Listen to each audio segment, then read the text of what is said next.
Blog Talk Radio. Thanks for tuning in, folks. I'm Bustino, and you're listening to the Ooze. Sorry, there's not actually an introduction anymore. I haven't had the time to work on it with the Hindu Festival of Lights, Diwali today. But I do believe I've got Jason King on the line. Hey, what's up, Beast? What's going on, JK? Mad props, dude. Thanks, man. Hang on just 1 second. I'm sorry. It's a little bit hectic here, so just hang on. He should be here in a little bit. No, something's wrong. If he's not here, something's wrong. And Zach can't come in, and I can't do this by myself. Well, just go for now. I'll be there as quickly as I can. All right, sorry. It's gotten a little bit. It's gotten a little bit out of control here at the work.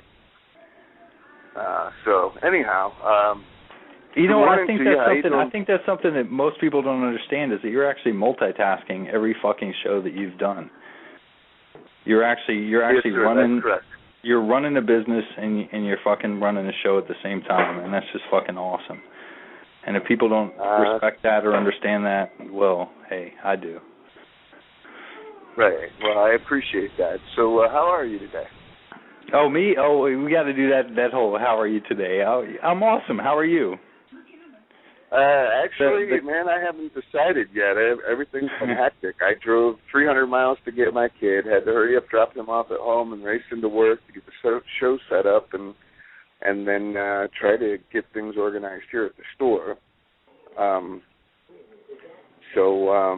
Yeah, I don't really know how the hell I am yet, but hopefully, we can get some good conversation going here, so I can kind of go back and forth between the two things at once. Since I've got a little Mexican who is in here complaining about being hungry instead of attending to the customers. Okay, we'll eat the customers. They fast every day. Sit her ass down on a break, dude. A long break. Yeah, no kidding. No, I'm just kidding. But anyway, I noticed we got some pretty good support going here this morning. I'm pretty sure that most people are aware that Venger will not be co-hosting the show anymore with me, and I'm not sure that I want to get into what's happened. But I'll just express these things. There was a disagreement or a misrepresentation of an idea of mine, and, needless to say, it's led to me deciding to go independent. So,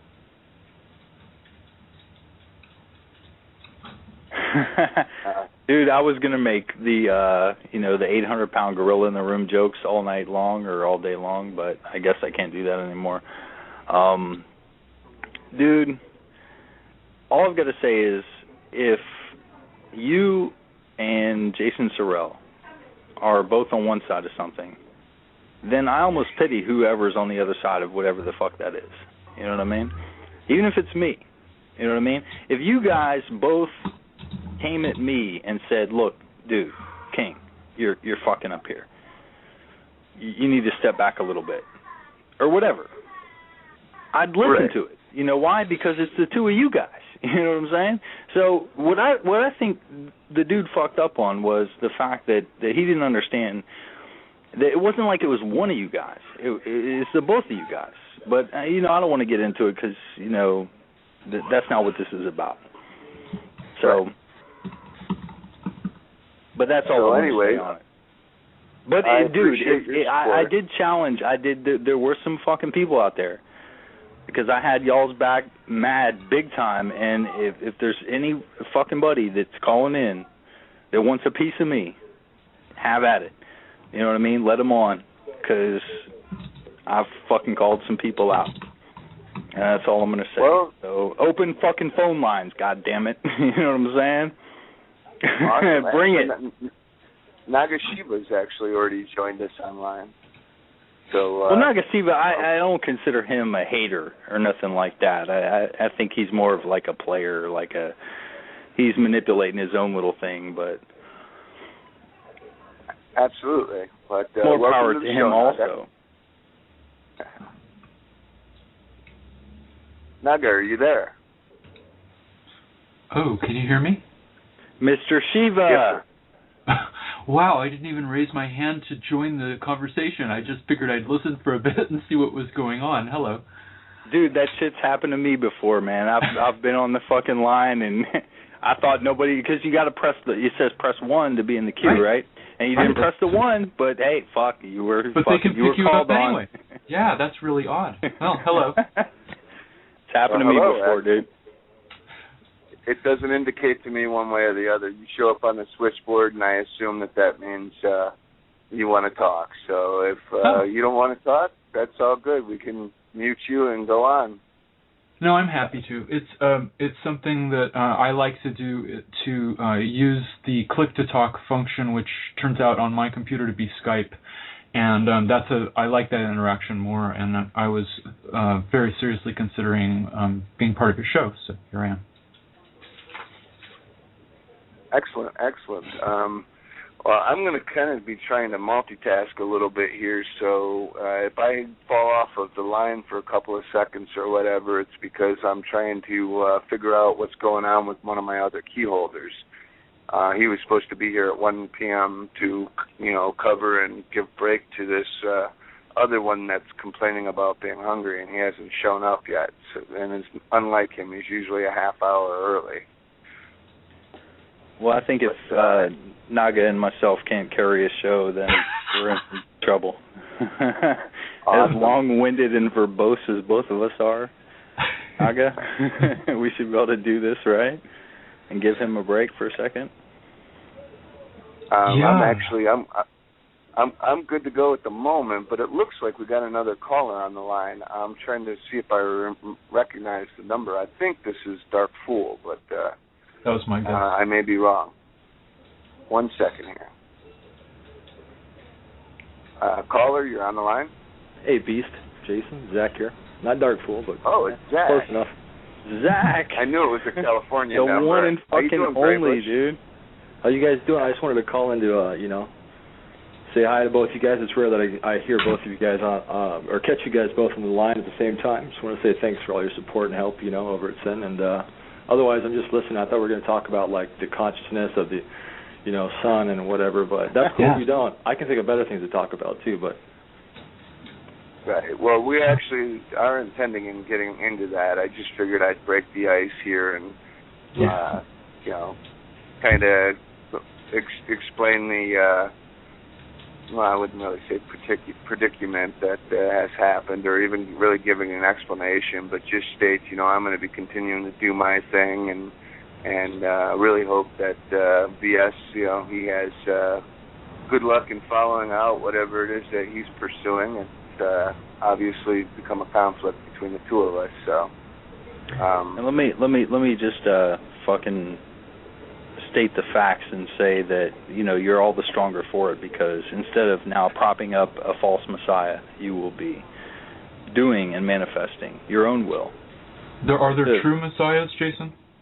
Say what? Are there true messiahs? I don't believe so, because I don't need to be saved, but there are those that believe that they do. So I guess those kind of fools, no offense to Matt out there, but those fools need what they need, and I'm really kind of disheartened, because it's not every day that somebody can bring together Bizino and Ego Diabolus in the same room and get them focused on a single vision. And I give Venger props for that, but to fuck it up like he fucked it up, I mean, we don't need to rehash this shit and go where it's going to go, but at the same time, it is what it is.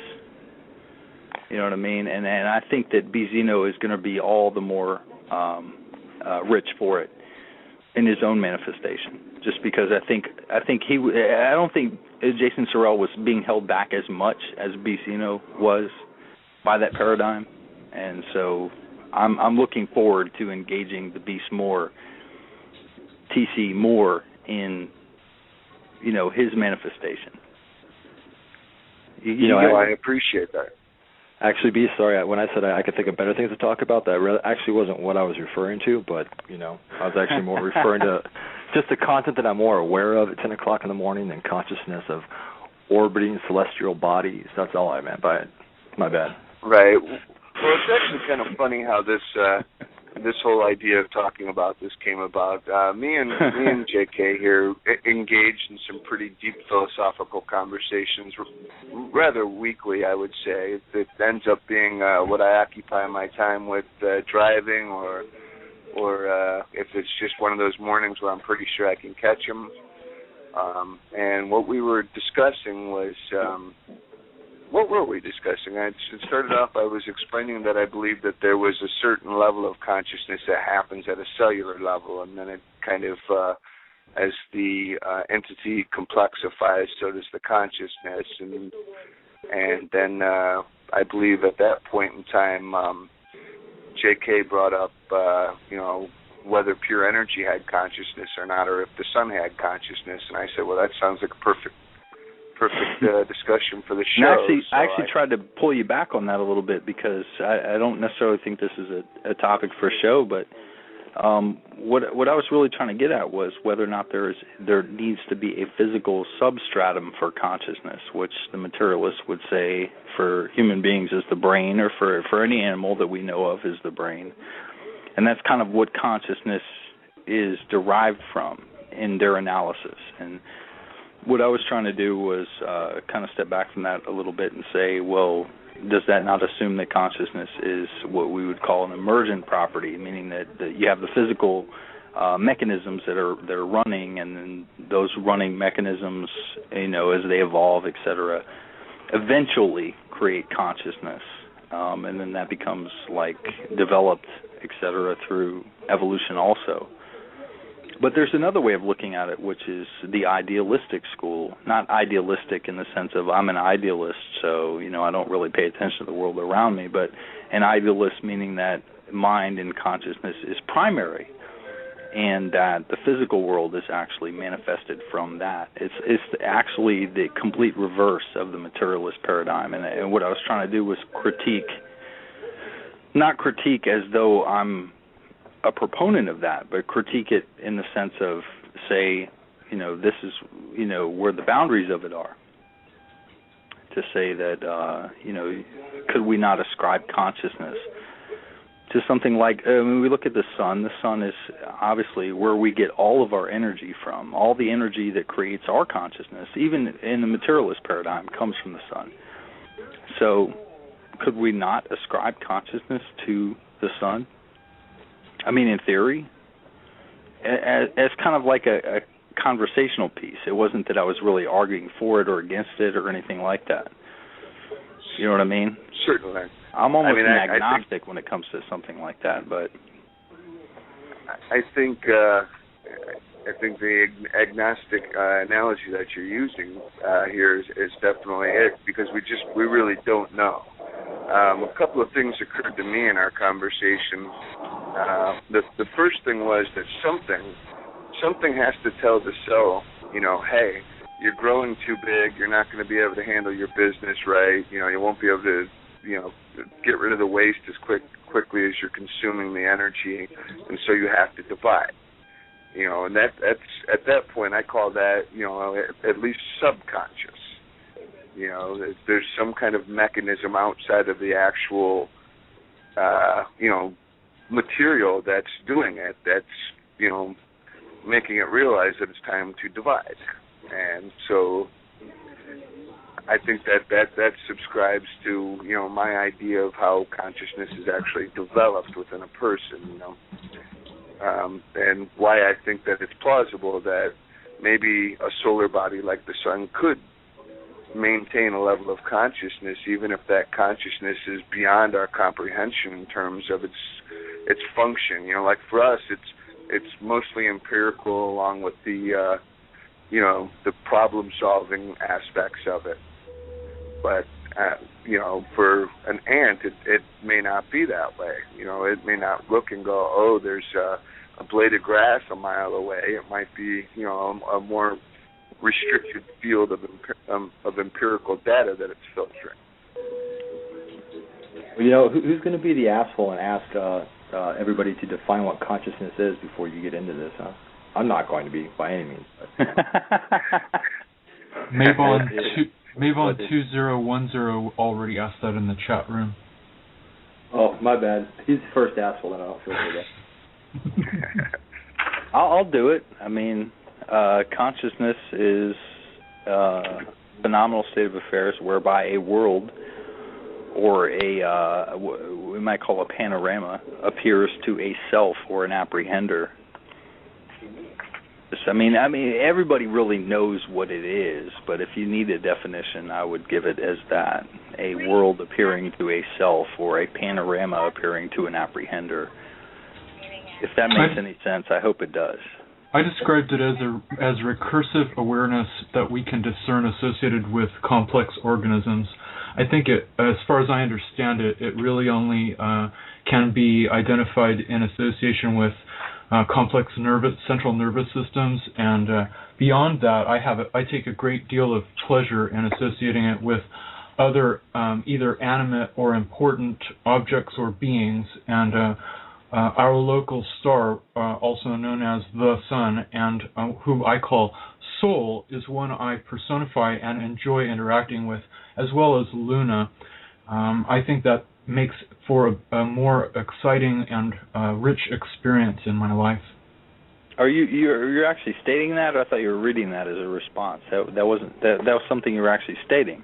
That's something I'm actually stating. I wrote some of it. Wow, because I was waiting for somebody to say Soul instead of the Sun. Yeah, I get you.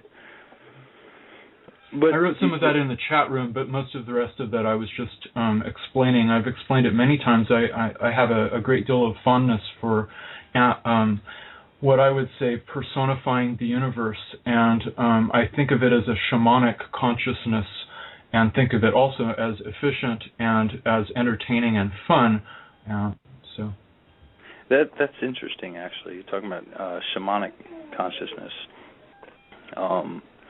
Because that's one of the things, for those who know, is one of the things, just like what I would consider like breaking the bonds or breaking through or crossing the threshold, if you will. And once one understands that the consciousness that we enjoy is actually a limit of something else. Once you get that, and I hint at this in postmodern Satanism, but it's something that everybody that's ever done some serious drugs understands, okay? Is that the mind is actually a filter for something, and that something that the mind or the brain, when I say mind, I mean lowercase m mind, obviously, is a filter for something else larger than what it is. Then the question becomes, then what is that larger thing? And I think what you're talking about, Naga, is by attribution. Like, you personify things, but that personification always lies within yourself, because what you said, I think, at the outset was something akin to materialism, which is that, consciousness does require some kind of a brain function to exist. But of course, that there is that opposite interpretation, which is just that the world itself is nothing but consciousness, and materialism, the material or atoms or whatever you want to call it, is a projection of mind. Because you come from the Eastern schools, you understand that, right? Yes, I totally understand that. I have two different modalities of experience of the world, or at least two of them, but two primary ones. And the first one is a scientific, analytic a comprehension of the way things work, and the secondary one is, or the second one that I prefer is one in which I'm not analyzing, I'm merely experiencing the world, and I can influence that based on my attitudes. You don't... It may almost sound like a non sequitur, but you don't find mysticism to be practical. Yes, I do. Because you do, actually. Totally. Okay. Absolutely. All right. No, because I feel a conflict in you. I mean, Lord Vader. No, I'm just kidding.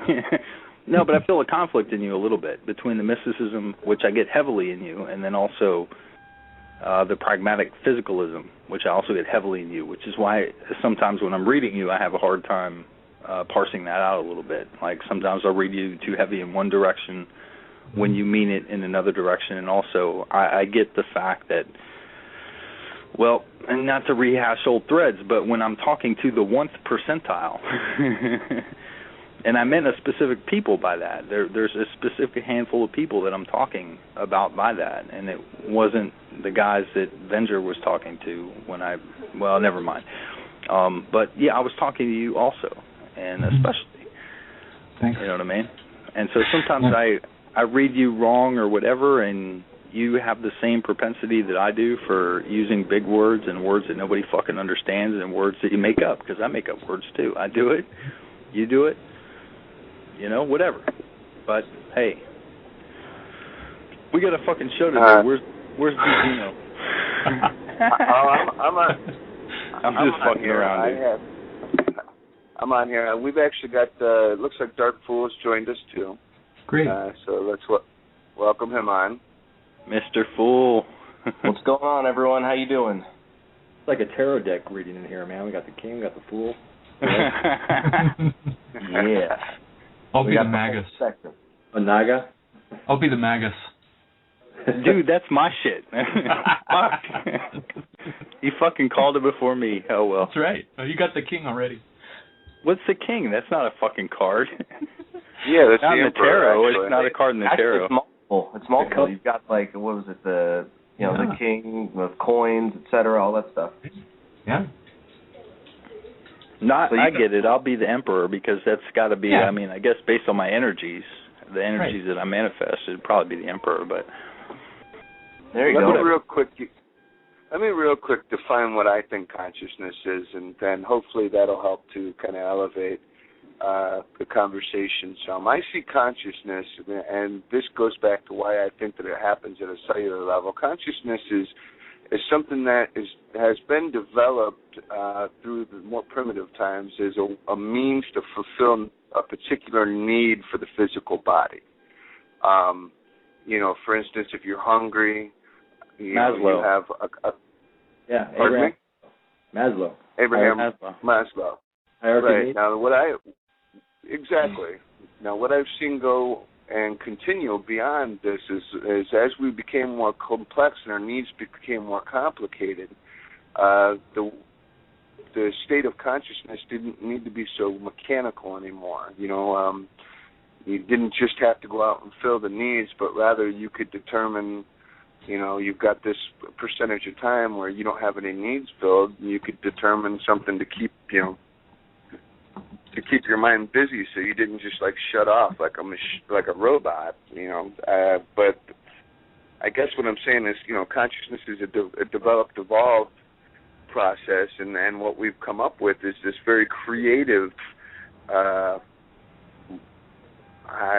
animator. This very creative animator, which during the times in which it's not chasing after its physical needs.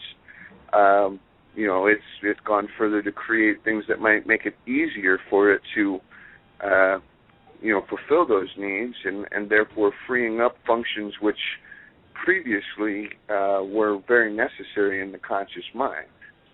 Like, for instance, before, I'm very, very tired. Why am I very, very tired? Oh, I'm hungry. I need food.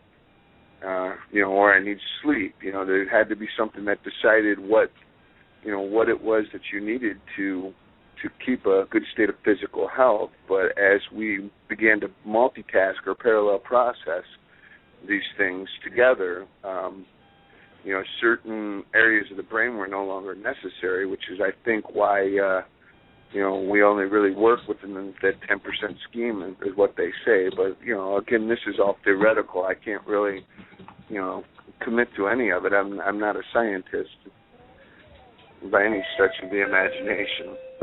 But now, there's something I read, something I wanted to bring up to you guys on the topic of consciousness yet again, that I was researching recently. As you guys know, that I'm catching up on my left-hand path material.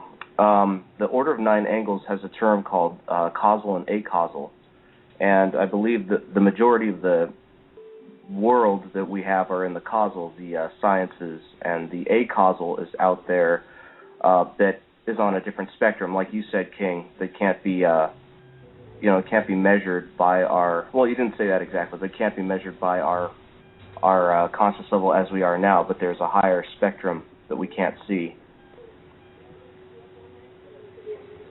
Okay. Any thoughts? Well, the causal acausal is just a recasting of the Platonic, world of forms, etc.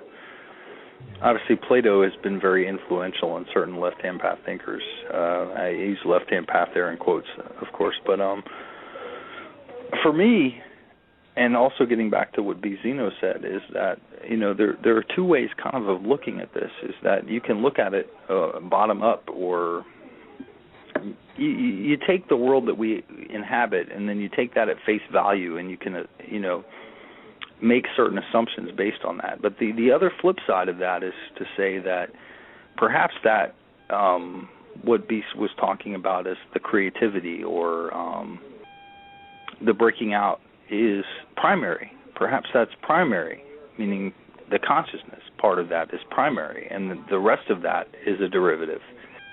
That's the flip side. That's kind of the dichotomy, or the thing that I was honing in on with my original using this as an example, which is that you can understand the world as being a manifestation of consciousness as the primary causal vector, rather than what we might call atoms or cells, TC, or what have you. You know what I mean? Yeah, I would suggest that the way that you're going about describing it is very meaningful and encompasses a lot of philosophical and religious culture. I also think of that as something along the lines of a tree defining the universe in terms of branches and bark, and the how you could see that everything develops in such a way so as to yield trees, or you could see the universe as extending first from trees, and then everything comes from trees there afterwards.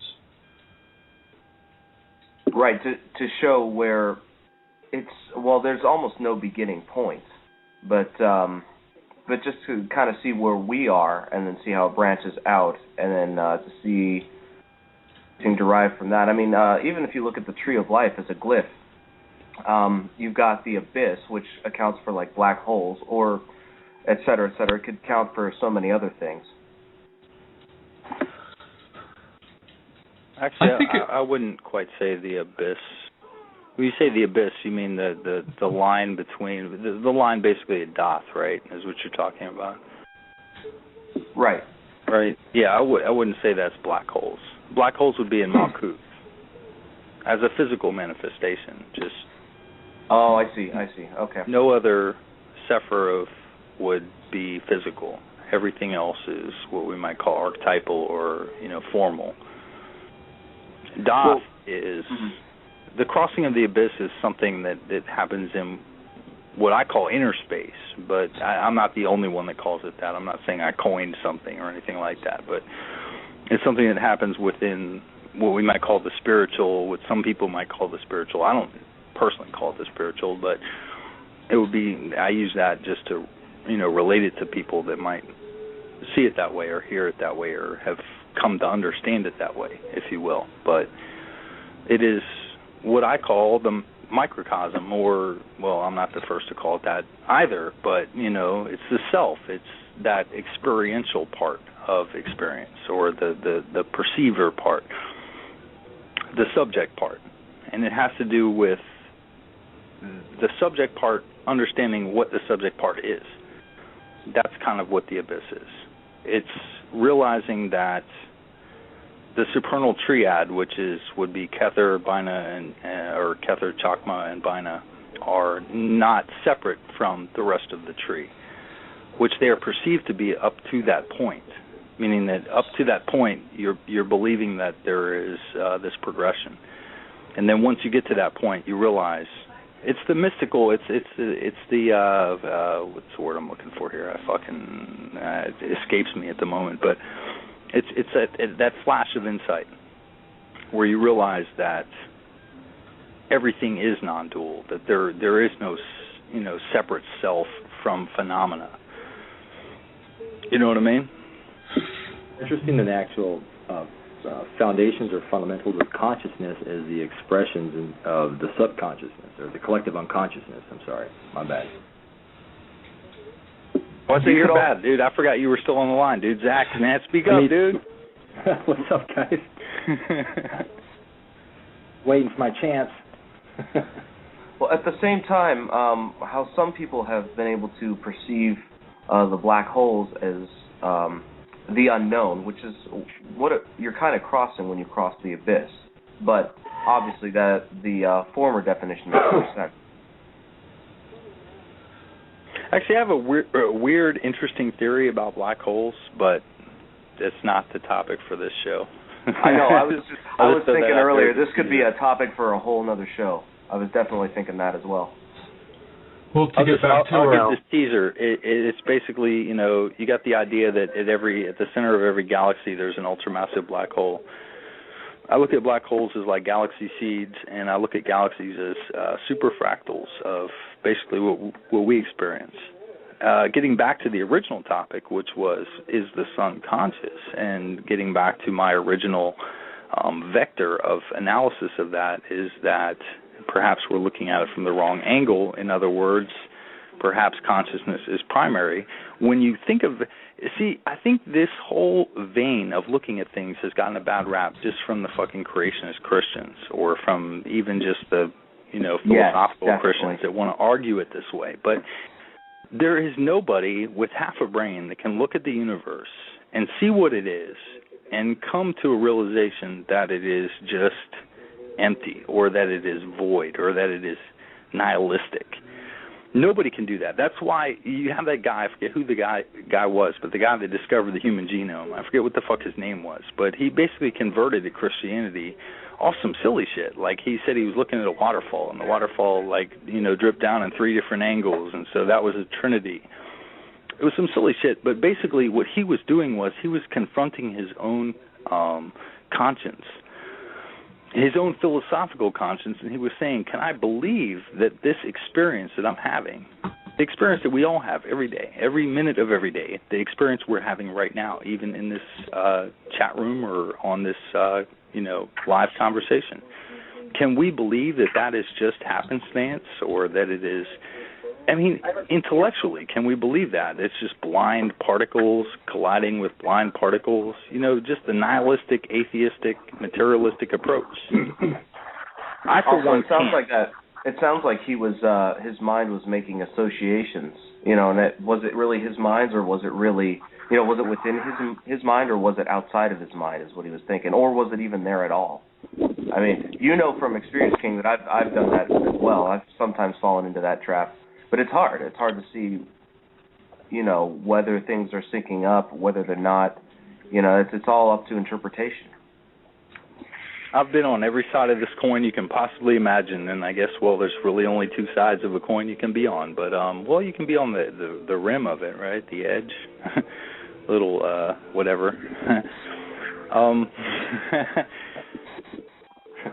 I just don't see how anybody could look at the world that we inhabit and think that it is empty, that it's just happening. I don't see that. So if you discount that, and I guess I am making an argument to emotion here in a way. But I can base it in a real argument if I have the time. But this is a radio show. I don't have I'm not sit here and make a fucking syllogism on it. Like YouTube, right? YouTube, yeah, exactly. That's what that's for. Now it's 15 minutes, man. It was 15 minutes, and I never took advantage of it. That's kind of funny. I know, me neither. Hilarious. No, but there's books and shit for that too, and posts and whatnot. But you look at the world. You can't just believe that it's blind particles just blindly doing, by mathematical happenstance, that we happen to live in the world that we live in, and the standard atheist argument. I can't buy it. I don't either, man. actually? I think it's possible to believe all kinds of things. I'm not sure what's valuable to believe. And what I thought of the first time that I heard about the subject was a show by a man that I appreciate greatly, who has died since he's made them. His name is George Carlin. And he made a wonderful argument about what he called, and what a number of people, of course, otherwise call God. And he associated what he called the Son with God, and in a very meaningful and very coherent way. And what he didn't seem to do, and what I'm not hearing so far, which is why I'm bringing it up, is he didn't seem to analyze whether or not our local star, Sol, actually has experiences, whether or not there's a subjectivity associated with our local star, or with anything that we attribute consciousness to. And that's, of course, the idea behind the Turing test and an analysis of artificial intelligence. Well, actually, the Turing test would not necessarily prove whether there was consciousness or not. It would prove whether or not there was measurable consciousness. There's a difference. It's kind of like saying whether a tree that we observe in the wilderness, is conscious. It may be, but we'll never be able to prove it because it could never pass the Turing test. And let's not forget that George Carlin worshipped the sun, but he prayed to Joe Pesci. I just wanted to throw that in there. He prayed to Joe Pesci. You know, just talking about like the atheist, that issue. Yeah, I totally agree with that. It's like, how can anybody say for certain one way or the other? How could you actually say for certain that there is no God, or there is nothingness, or it's the great void, or this is all chaos, and there's no way we'll ever know that in our conscious lifetime. And anybody who speaks in certainties like that, I think, is kind of foolish, which is why I like. They've become blinded by the fact that they hate something. They hate a certain idea, and I hate that idea too. I don't throw the baby out the bathwater, though. I mean, I love the art, I love the fucking music, some of it, and I love the even the ambiance a little bit, some of it. And but I'm sure Naga's with me on this one a little bit. But the culture, the fact that you can't. No, I'm not with you at all. They're being reactionary. They're flipping everything over and saying, this is what I hate, this is what I hate. And so to hate it the most, I have to become a nihilist. Nihilism to me is the nadir of humanity. It's everything that humanity, insofar as we are the bridge between the microcosm and the macrocosm. We are the atom kadmon. We are that perfect balance. We are the mean of the whole equation. To forget that or to not see that is like the biggest blindness. It's, natural unenlightenment times 10. I couldn't imagine a world like that. It seems to me that that's exactly correct and that you're entirely wrong. The reason why I say that is because it's possible to believe all kinds of things, and how we become convinced of any particular perspective is really a matter of efficiency and preference and a matter of taste. I don't think it's wrong to believe any particular thing. It may be valuable towards certain ends to assume something with great certitude, and it may be valuable to suspend any kind of belief at all for any particular purpose. And I don't think it's unwise to do that depending on what your aims are. So you hold to a purely pragmatic view of truth then? Basically. By saying that. Yeah, I think that would be accurate. Is that pragmatic view of truth also judged on pragmatism? So, for example, that very view could be, not useful anymore at some point or something like that. It's based on assaulting the very notion of truth. The idea that there is such a thing as truth which transcends human experience is, I think, mistaken. The idea of truth, as I have analyzed it myself, is one of a taste issue in which we identify something which is an expression that matches closely to our experience. And there's nothing that transcends human experience that is with a capital T truth that I can identify.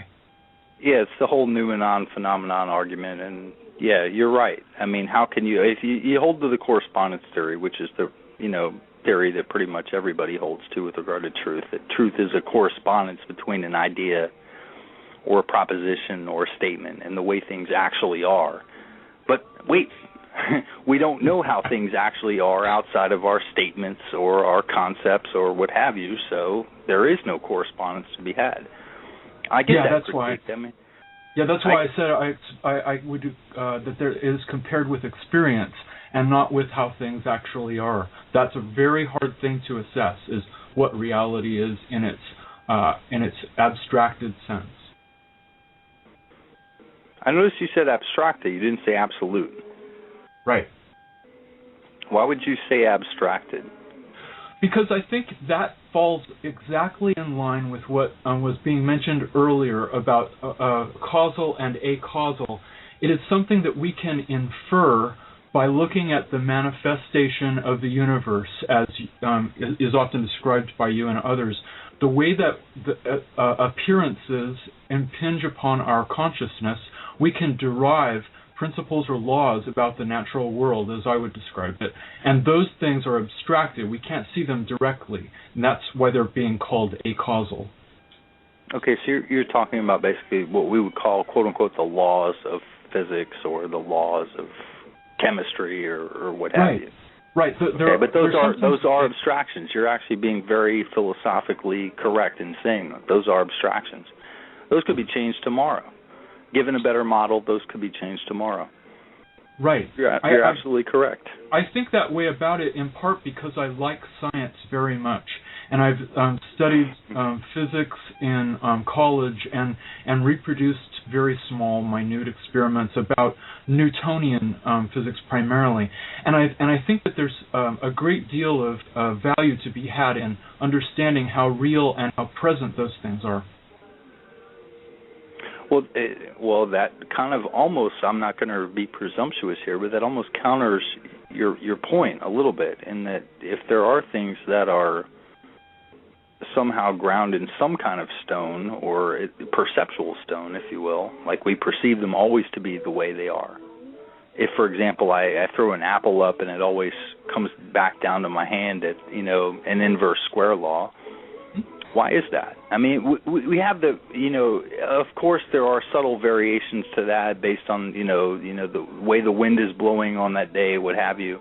We can discount all that through experiment, but what we're left with is these beautiful mathematical harmonies that we understand. I mean, we understand some of them. We don't understand all of them. But what we understand about all of the ones that we do understand is that they are mathematical and that they are beautiful and that they do conform to these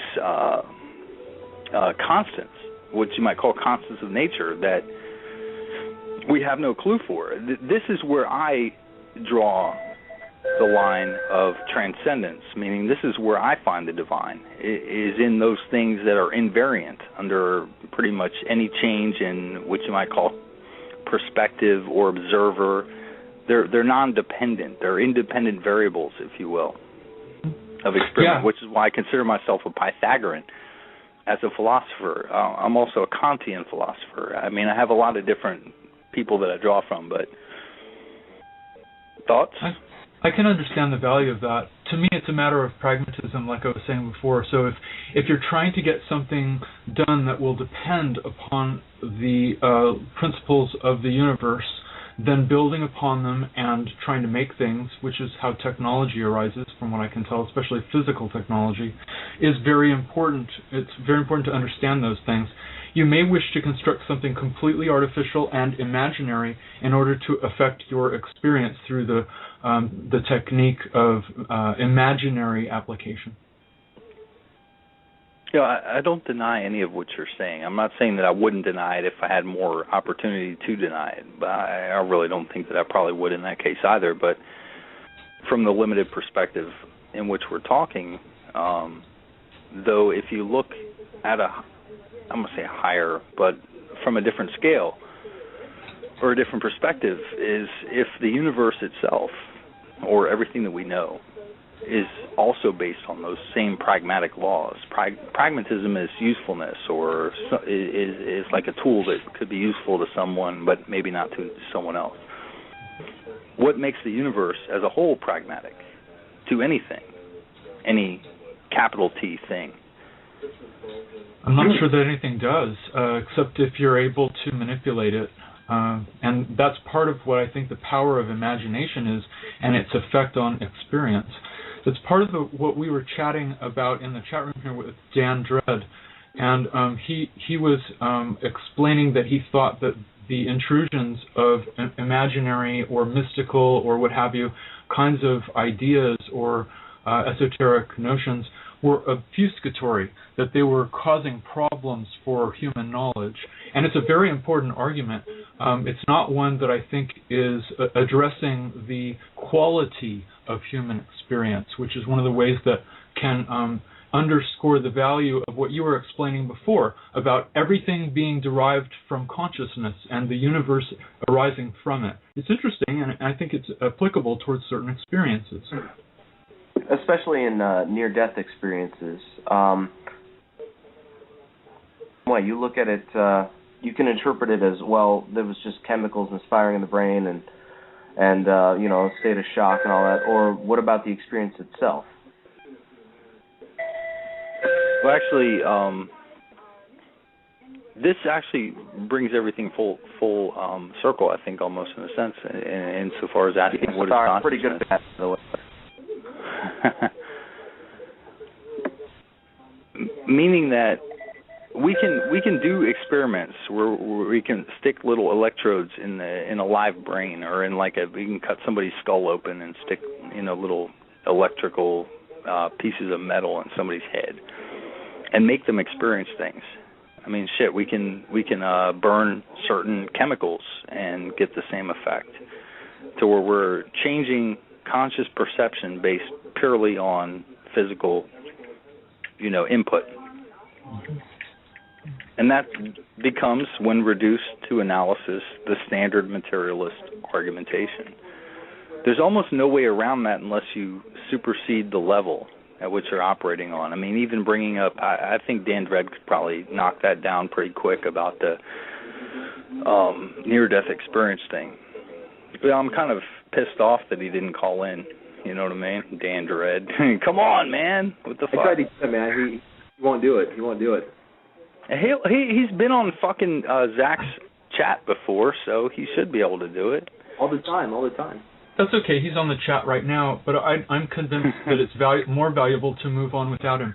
So I think that the idea is that the sun or soul is a conscious and experiencing being is valuable for our experience as human beings.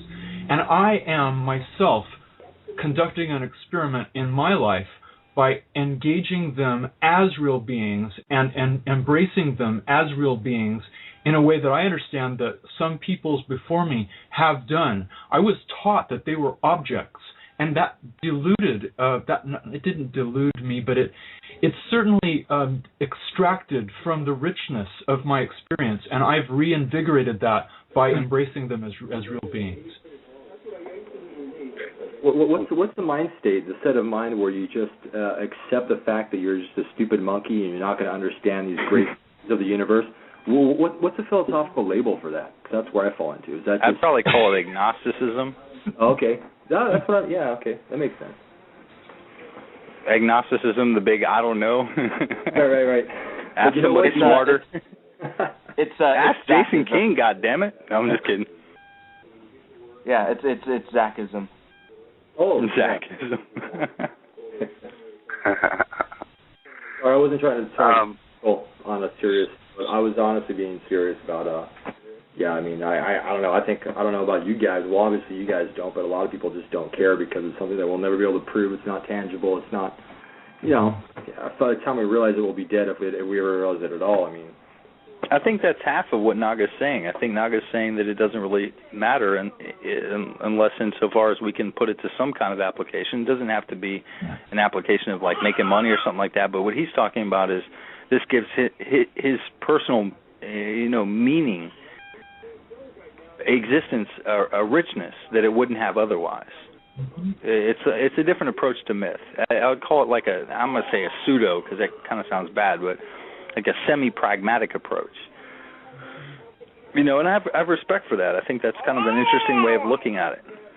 But it's kind of like almost like a post-Campbellian approach to mythos in general, which is that, you know, myth is only relevant insofar as it teaches us something about the way our lives work or the way that we experience the world.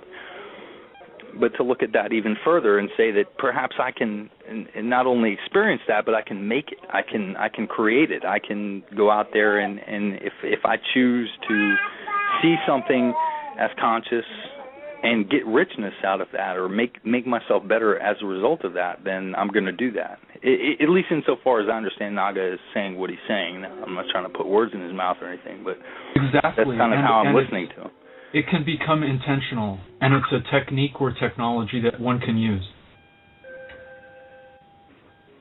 You know who I think had the right idea, man, are Native American religions. Not all of them, of course, but many of them. I don't think so much theists in the strictest sense, but they spiritualized or deified tangible forces, right? The wind, the sun, the water, the earth, right? And I mean, if you're deify, you know, might as well be tangible, right? It might as well be hardcore in your face all the time that you can live and grow off of. And that was also a very pagan approach too, like looking at objects as living things in and of themselves.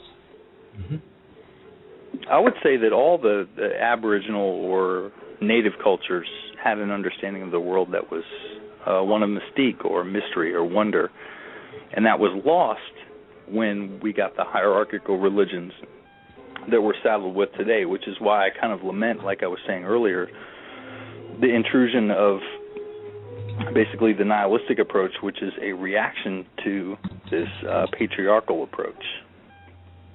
Right, it's a boomerang effect that kind of swings back the opposite end of the spectrum when others, you know. It's actually swinging back the other way, which is kind of interesting. If you look at the sciences now, it's swinging back the other way, but... Oh, and there are people commenting on it. I mean, there's a book, for example, called The Reenchantment of the World by by Morris Berman that describes this kind of a degradation of experience.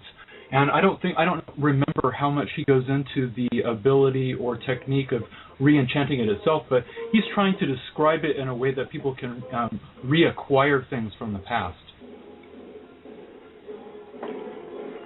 I actually try to do, that's one of my favorite, well, I don't really consider myself a ritualist, but that's one of the things that I do magically, if you will. Right. I love it. What are these we're going to do in 2013? That's what I'm curious about. We're going to laugh at the people that thought... Actually, you know what? You know what's a funny thing, Zach, is you can go out there and look and find out that the 2012 thing is a misunderstanding of the calendar of the Maya, because if you look at the fact that, I don't know if you remember this, the Gregorian calendar was actually switched over, I believe, from the Julian calendar, and in doing so, they skipped a few years or added a few years. I forget which one, but in doing so, they kind of fucked with every other calendar that was already out there.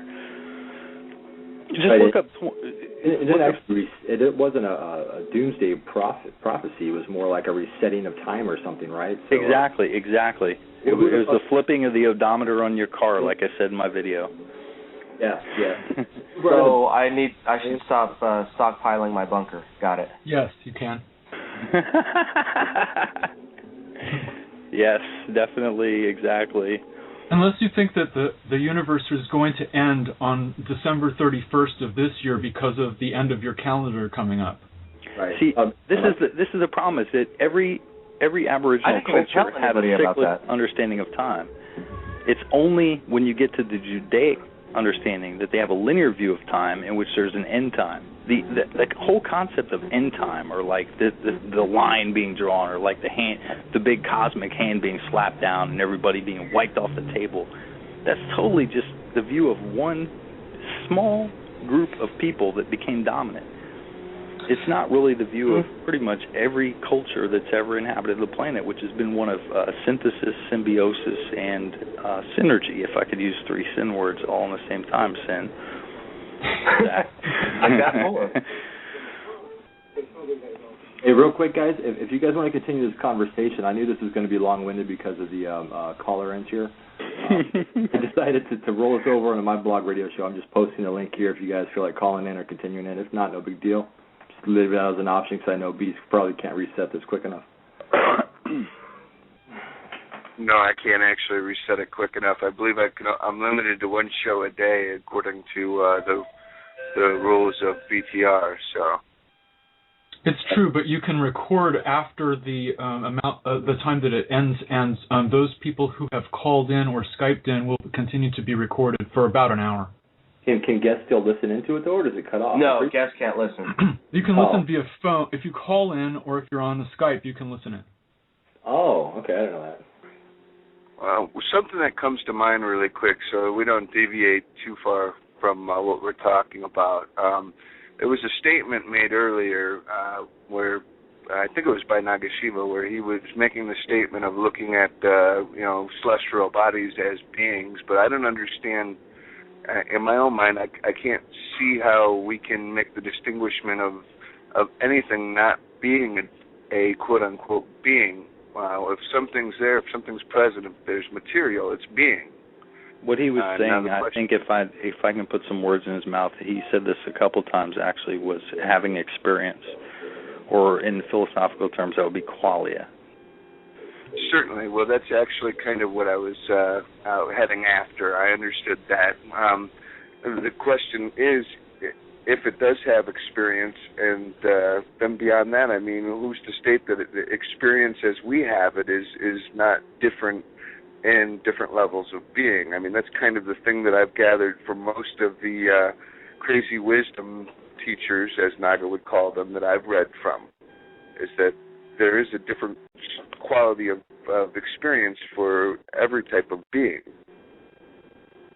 It's a wonderful way of seeing the world. Yeah. And who's to say? Well, strict materialists are easily able to state that so far what we can understand associates with central nervous systems. Right. Well, I mean, that's interesting. I'm not sure that I actually have a counterpoint to that at this point. I'm lost. There's so much information that's been exchanged this show. And we actually only have like 2 minutes left now.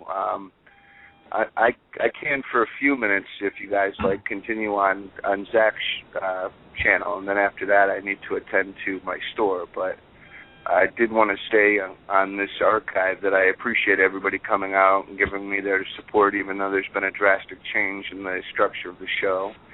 And hopefully you guys can do one further and give me some guests. Let's set up some shows and have some topics. I'll talk about just about anything. So I think I gave you one already. I think there's one on the way, and there's one thing I'd like to quote, which is from an occultist: "Every man and every woman is a star." Gee, who was that? That was my nuts and my balls. No, I'm just kidding. Who's the beat? That's actually one of my favorite quotes from him. I love the first almost 4 verses of Libre Ale. And the interpretation in the law is for all is just beautiful, just showing how everybody has to go about their own orbit. He said he didn't author it. Well, I mean, if you think about it for a second, and you really think about the concepts that he's elaborating, and you have to look at the time in which he lived, did he really understand the Trikaya system the way the innermost secret teachings understood it, which is how I read Libre Ale in some senses, like Nu is the first, Nuit would be the first of the 3, and then Hadit, and then, Horpar Krat, or what have you. But those are, essentially to me, those are the Trikaya system. And I just think that there are some things in there that I do think he was tapping into something, but I don't think he was consciously tapping into something. Right. So he's call that what you will. I'm not going to say he was a prophet or that he was a messiah or that, he had tentacles coming out of his ass or anything like that. I had to throw something in there somewhere. I know, the tentacles, yeah. To diss some people somewhere because, my sympathies are where they are. And like I said, I'm all about Bizino. I'm all about Ego Diabolus, Jason Sorrell, and I think the chips will fall where they will, and everybody will understand exactly what everything is. And so, whatever. Well, to you all, my lines are always open. All right. Thanks everybody for tuning in, and we'll catch you guys next week. I might be there. All right. I'm heading over to Zach's show, guys. Yeah, I'll be there too, dude. All right.